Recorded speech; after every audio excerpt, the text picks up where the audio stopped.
Hello friends, welcome to KD knowledge academy channel.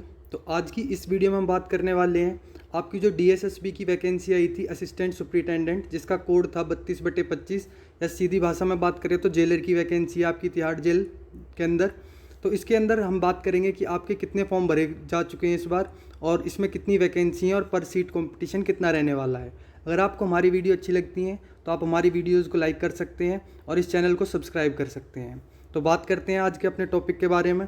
तो देखो, आपकी जो वैकेंसी है इसका पोस्ट कोड है 32/25, इसके फॉर्म भरे जा चुके हैं।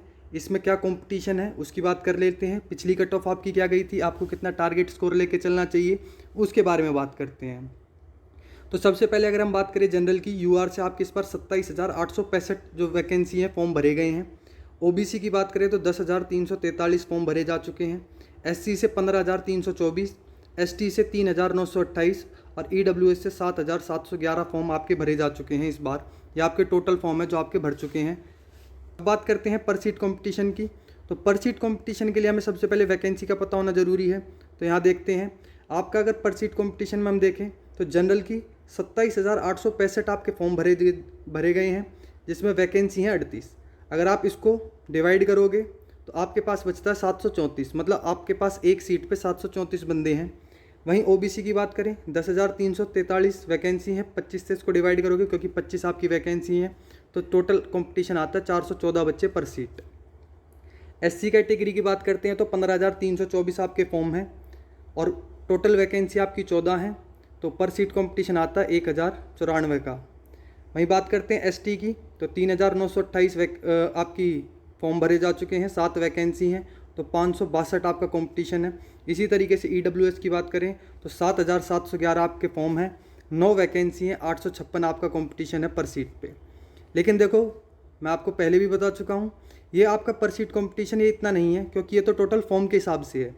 आपकी जो मैक्सिमम अटेंडेंस है ना, अगर हम बिल्कुल मैक्सिमम लेके चलते हैं तो 50% होती है। 50% से कम ही रहेगी, ज़्यादा नहीं हो सकती। नॉर्मली तो 30, 35, 40 यही होती है, लेकिन मैं बिल्कुल वर्स्ट केस लेके चलता हूँ कि भाई आधे बच्चे पेपर देने चले गए हैं, तो आपका जो कंपटीशन इसका आधा कर दो अभी की डेट में। तो जैसे ये वाला है तो आपका आ जाएगा 367, मतलब जनरल की जो आपकी कंपटीशन है वो 367 है। इसी तरीके से इसका आधा करोगे तो 207 आ जाएगा, इसका आधा करोगे तो 547 आ जाएगा, इसका आधा करोगे इस तरीके से तो आ जाएगा आपके पास 281। इसी तरीके से लास्ट वाले का करोगे तो आ जाएगा 428। तो ये आपका जो रियल कंपटीशन है आज की डेट में बात करें तो आपका रियल कंपटीशन ये है। मतलब जनरल के लिए आप देख सकते हो 367, ओबीसी के लिए 207, उसके बाद एससी के लिए 547, एसटी के लिए 281 और ईडब्ल्यूएस के 428। ये है आपका आज की डेट में कंपटीशन। अब पिछली कट ऑफ के बारे में बात कर लेते हैं कि पिछली बार कितनी वैकेंसी थी, क्या कट ऑफ रही थी, पेपर की क्या रही थी, फिजिकल की क्या रही थी। बात करते हैं अपनी पिछली वैकेंसी के बारे में। तो पिछली वैकेंसी जो आपकी थी जनरल में, आपके जो फॉर्म थे वो थे 14,283, 7 वैकेंसी थी। पर सीट कंपटीशन आपका 2040 का था। ओबीसी की बात करें तो 8,054 आपके फॉर्म आए, 7 वैकेंसी थी, तो 1,150 आपका पर सीट कंपटीशन। एससी की बात करें 10,866 आपके फॉर्म आए थे, 10 वैकेंसी, तो 10,000, तो इसको डिवाइड करोगे 10,866 को तो आपके पास 1,086 आपकी क्या आ जाएगा पर सीट कंपटीशन। एसटी की बात करते हैं तो 3,209 आपके फॉर्म थे, 2 वैकेंसी, पर सीट कंपटीशन था 1,604 का। तो ये तो था आपका पर सीट कंपटीशन। वही 50% अटेंडेंस भी नहीं थी, लगभग 40% एवरेज मान सकते हो। 40% पिछली बार अटेंडेंस थी। उसके बाद आपका जो रिजल्ट आया था उसकी कट ऑफ क्या गई थी वो देखते हैं।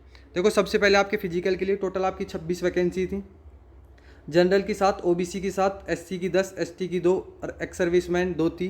ये एक्स सर्विसमैन इन्हीं में इंक्लूड है, इन्हीं में से ही हैं। तो इसकी कट ऑफ की बात करें तो देखो आपके मतलब इसके लगभग 10 गुना बच्चे बुलाए जाते हैं। तो यहाँ पे 282 बच्चे बुलाए गए थे, ठीक है।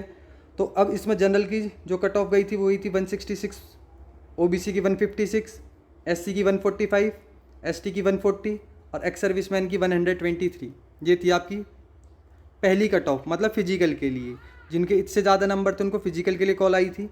अब इसके बाद बात करते हैं आपके फिजिकल के बाद एक ई डोइजर होता है, ई डॉक्यूमेंट आपको सबमिट करने पड़ते हैं। उसके लिए क्या कट ऑफ गई, तो इसमें आपके जो फॉर्म भरवाए गए डोइजर के लिए वो 72 बच्चों के भरवाए गए, मतलब पहले से कम कर दिए गए बच्चे थोड़े से। जैसे पहले अगर आप यहाँ पे देखोगे तो आपकी 282 बच्चे थे जिनका फिजिकल हुआ, 282 में से जो पास हुए, पास होने के बाद जो बच्चे बचे वो कितने बचे, 72 बचे। उनकी कट ऑफ क्या गई अब 2000 के लिए, जनरल की 167, फिर ओबीसी की 158 है ये शायद, फिर एससी की 149, एसटी की 140, एक्स सर्विसमैन की 127।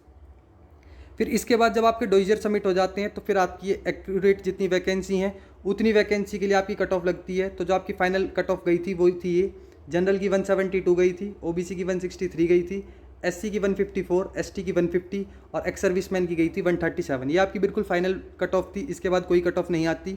इसमें थोड़े बहुत नंबर कम कर लो, पॉइंट में 50 लगभग, उतनी आपकी वेटिंग लिस्ट पैनल बन जाता है। हर कैटेगरी में एक एक दो दो वैकेंसी वेटिंग में डाल लेते हैं अगर खाली रहे तो देखो आपकी 29 वैकेंसियों के लिए ये कट ऑफ गई थी। इस बार आपकी काफ़ी अच्छी वैकेंसी है, लगभग पूरी 93 वैकेंसी है।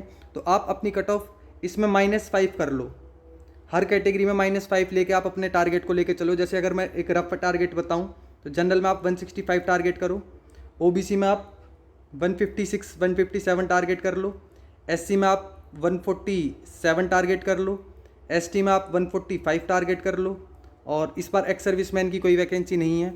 तो आप इन टारगेटों को लेके अपना थोड़ा सा प्रिपेयर करो, ताकि अगर आपको एक बढ़िया दिल्ली पुलिस लेवल की, एसआई के लेवल की जॉब चाहिए जिसमें वर्कलोड कम हो, तनख्वाह उतनी हो, तो आपको ये बेस्ट अपॉर्चुनिटी मिली हुई है। जिसने भी फॉर्म भर रखा है इसको ग्रैब करो और अपनी एक नौकरी, अच्छी नौकरी अपने आप को दिलवाओ। तो इस वीडियो में इतना ही रखते हैं। यहाँ तक वीडियो देखने के लिए थैंक यू, और आप हमारे चैनल को सब्सक्राइब ज़रूर करें।